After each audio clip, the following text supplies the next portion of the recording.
Rev up your engines!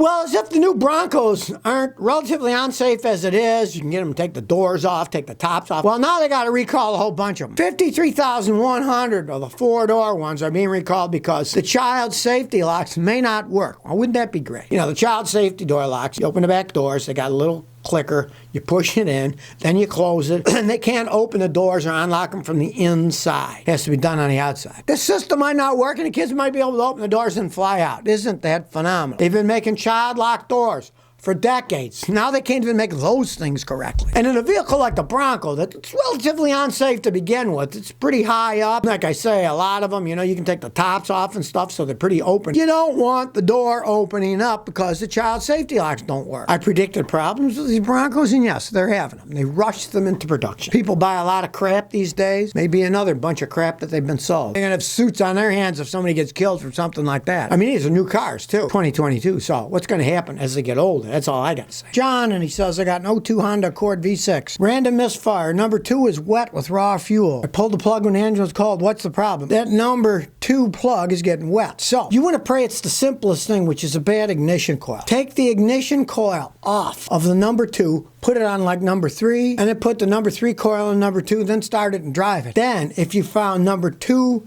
is dry and the other one's wet, it's a bad ignition coil. Very simple. Now, if it's still wet, odds are you got a bad fuel injector, and that fuel injector is dripping. And it's a bigger pain in the butt, but you can still do the same test. You could swap that fuel injector with another one. If the mist moved, you know, it's a bad fuel injector. Or if you did the other test and you figure, well, I'll take a gamble, then buy one fuel injector, put it on number 2, and it should fix your problem. If it's worse than that, it can be a computer problem, a wiring problem, but normally it's one of those two. Damian Passor says, Scotty, what's your thoughts on a 2011 Mini Cooper Clubman S Hampton Edition? I have one with 86,000 miles. What's your thoughts? The Clubman S's are more fun to drive. They're faster. If you take care of your vehicle and you change your oil every 5,000 miles with synthetic oil, I got a customer with one. He's got 180 on his, and it still runs perfectly fine. But, and this is a gigantic but, you don't maintain your car. Do not buy a Mini, because they need maintenance. Realize BMW owns the company. They got a lot of BMW parts. They're high maintenance cars. If you maintain them, yes, they can last. Now, I'm assuming you bought that thing new, and if you did and you took care of it, hey, it might last quite some time. But they're very iffy cars to buy used, because if the previous owner didn't maintain it, I've seen many engines blow on those things. But you owned it. If you took care of it, it could still last quite some time. Like I say, I got a customer with 180 on one of those things. C. Lewis says, the Honda dealership wants $1,300 for a timing belt water pump and $600 to adjust the valve. Should I find an independent mechanic instead? Sure, if you can find one who's good. A lot of guys out there say they're mechanics and they're clowns. They don't know what they're doing. When you're talking about the parts for that job, that's $1,900 they want for those two jobs together, right? The parts are maybe $300 tops. So it's all labor. Now here's something that quite a few people I met on the East Coast did. They would find a good mechanic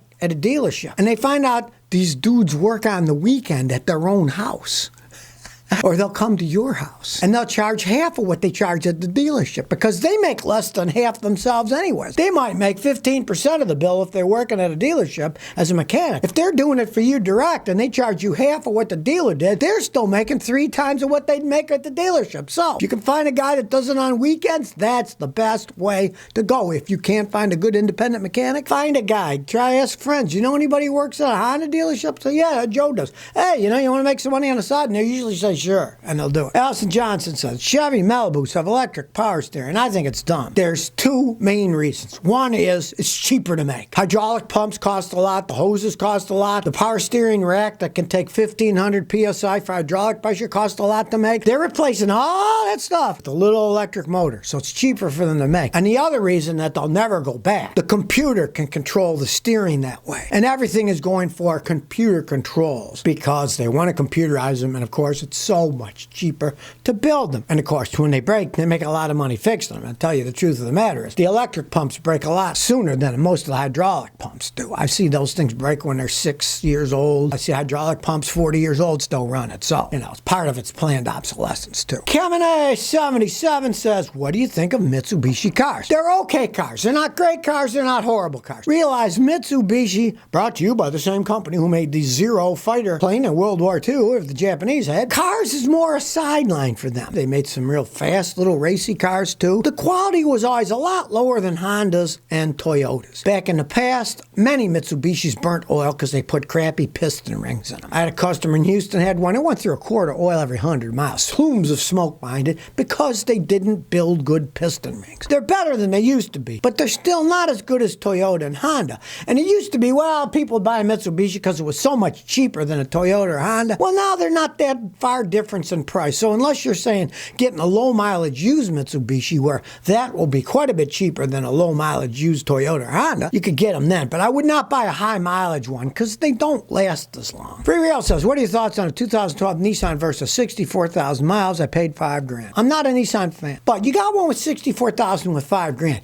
And the price of cars today with the coronavirus pandemic and all that stuff has gone sky high. That's not a bad price. Now, things break as they get older. But generally, they don't break till they get 100-something thousand miles or more on the vehicle. It's not that bad of a deal. When you consider it's only got 64,000 miles, see what the original person paid for it. You paid a lot more than that. That is probably not that bad of a deal. As long as it runs okay and doesn't burn oil and the transmission shifts good. Baby that transmission. Now, you didn't pay that much for it, so baby it, and you never know. They can be okay transportation cars. Not the greatest ride, not the greatest looking, but they can be okay. JK Turtle says 2017 Nissan Murano grinds when I make a hard left turn. What's going on? First thing you want to do, check the brakes. Because if the brakes are getting thin on the front left and you turn hard, you get a little bit of play and then the rotor will hit the worn pad, the metal part that's sticking out, and it'll make a grinding noise. The only other thing that really does that, worn CV joints. And they're easy to check. Jack the car up, look inside. The half shaft, the drive shaft on the driver's side, has a boot on the inside and outside. Those are CV boots. They cover it so the grease stays in. If you see that either the inner or mainly the outer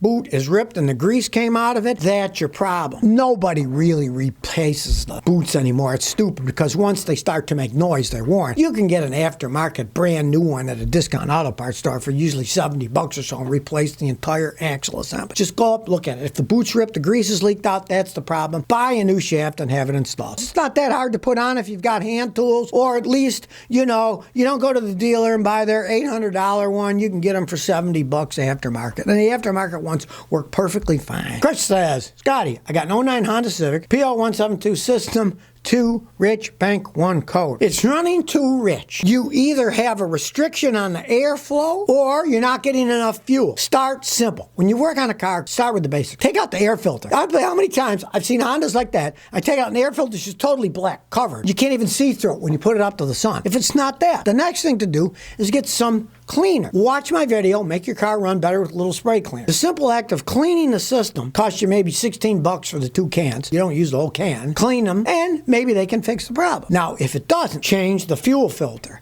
If your fuel filter's clogged, you won't get enough fuel. Now, if that doesn't fix it, it could be a weak fuel pump, which can be pressure tested. But don't just say, oh, I'll pressure test it first. Because if you got a clogged fuel filter and you pressure test it and the pressure's low, you'll say, oh, I'm going to put in a water pump. They cost a fortune on those Hondas. And if it's just a clogged filter, try the filter first. Those are the main things that make them run that way. Clayton 1017 says, I got an 04 Chevy Impala. It cranks, but it doesn't start. I hear the fuel pump. It gets fuel to the rail. It'll start with started for a little, but then dies. I do change the fuel pressure regulator. You're getting fuel and it starts with spray, but it doesn't. Generally means your fuel injectors aren't pulsing. So you could easily just have a bad crankshaft position sensor. That's this thing that often goes bad on those. A crankshaft position sensor. Now, if it's not that, do my video, fixing a car that cranks but doesn't start up. And that will show you every single thing that you check and replace if you're going to find out why it's cranking, but it doesn't start. Well, here we go with a solid-state battery. VinFast, the Vietnamese company that's getting hot on making electric cars, has got a deal going with an electric battery maker. And they claim that Prologium is going to be supplying solid-state batteries to the Vietnamese company for electric cars starting in 2024. Now, that is 2 years from now. And they have been promising solid-state batteries forever. They're small ones, but they're having a problem with massive scale. All the batteries that people generally use have liquid electrolytes, and these don't. They're solid state. But there's a problem that inside the cells, turns out that when they charge and recharge them quickly, which happens in cars all the time, that they get spikes growing inside, and then they short each other out inside the cells of the battery, and the battery goes,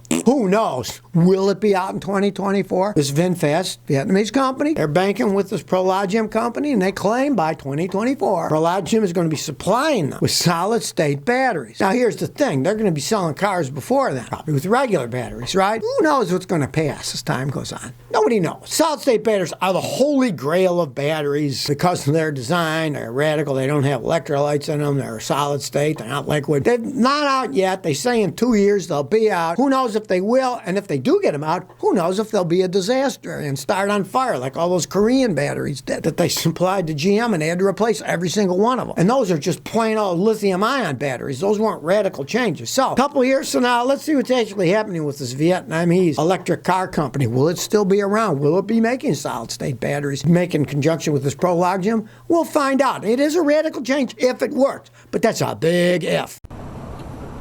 So if you never want to miss another one of my new car repair videos, remember to ring that bell.